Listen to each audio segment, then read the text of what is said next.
Okay guys, I'm here today with Paul Schreiner. Huge honor for me. Guys, Paul is one of the best instructors I ever met. When I was training at Marcelo's, he was like our scientist. He was the one like studying every single opponent and every single technique in Jiu-Jitsu. And today he's gonna show us here one of his favorite moves. That's the Crucifix. And you're doing Americana from Crucifix, right, Paul? Yeah, so the Crucifix is really a position that's based on the seatbelt. It's kind of like seatbelt plus or back plus. We have an arm control, we have an arm attack. But the problem is that people's shoulders escape, right? And a lot of times we don't go to the Crucifix because we're worried that the person's gonna slip out. We don't have the security of their hips with the hooks. So this is a position where you close an Americana with the Crucifix, and then we can lock the shoulder in position and then use that pressure to expose the neck. No, that's awesome. Let's do it for you. Okay, so I'm gonna be here with my seatbelt. Okay, I'm kind of keeping my alignment behind my opponent's shoulders. We can pick up this other hand as well. And our idea here is we wanna keep this hand away from his body. Okay, his escape, how he starts to free his shoulders is gonna initiate with this hand. So he might try to get his hands together.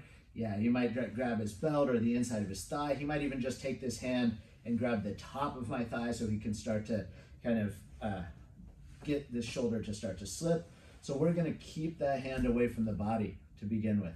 Okay, another control that we'll see is that we often X the hand. Okay, and we get even more control. We have a very tight arm lock here.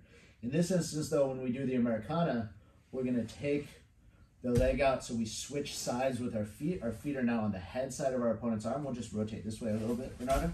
Yep. And now I'm gonna start to hip escape back slightly and bite here with my leg.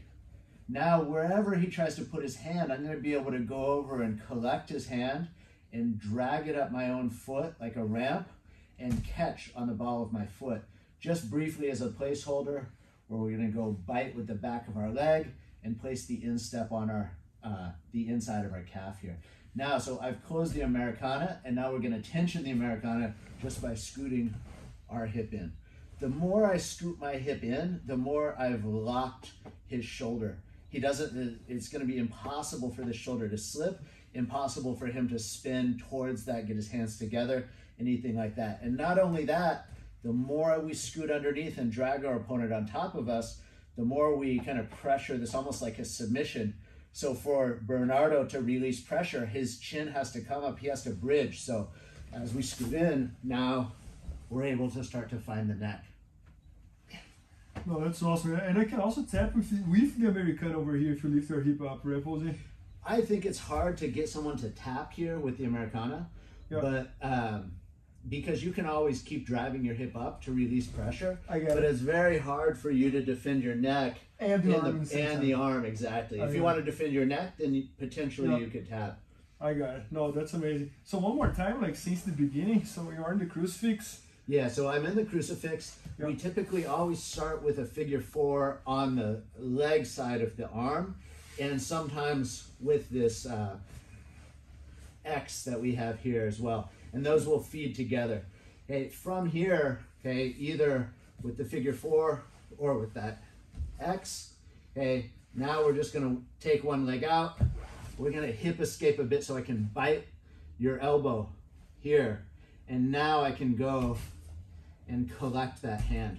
So I'm just gonna use the, a lot of times it's just floating out here and you can go grab it, but even if you try to hide it, I can always just corral it so that there's nowhere for it to go close to the mat, and we can just start to scrape that up, go bite, and now start to scoot underneath and use this to really fix the shoulders in place so we can punt the neck. It's really stuck here, like there's no way to go. There's no way to go. Yeah, and if we want to just hold someone here for a while to get them to settle down, I like to make a strong control on the wrist here, so I'm biting with my fingers kind of on the pinky side of your hand, and I'll bring this hand right over and hold your tricep. So essentially, it's not that I'm trying to cross-face you. I have a 2-on-1 control on this arm now. Yeah.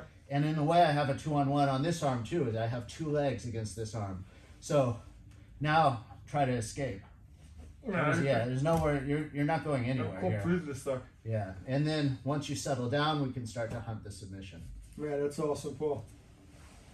Yeah, so, and Paul, and the instructional is all about back attacks? Yeah, specifically the seatbelt.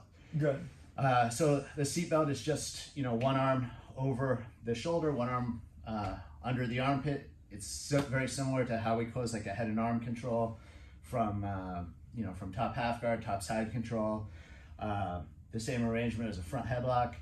And so we're using the seatbelt as kind of the central concept for the instructional. So it's all about attacks and positional maintenance that involve the seatbelt. No, that's amazing. Yeah, and guys, as I said, Paul was one of the best instructors I ever met.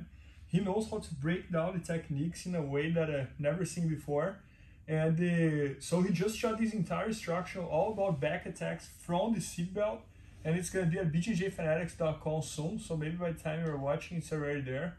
So make sure to check that out. And thanks so much, Paul. Please help me out to grow my YouTube channel. Just click subscribe. And to watch more videos, just click under see more videos. I hope you enjoyed.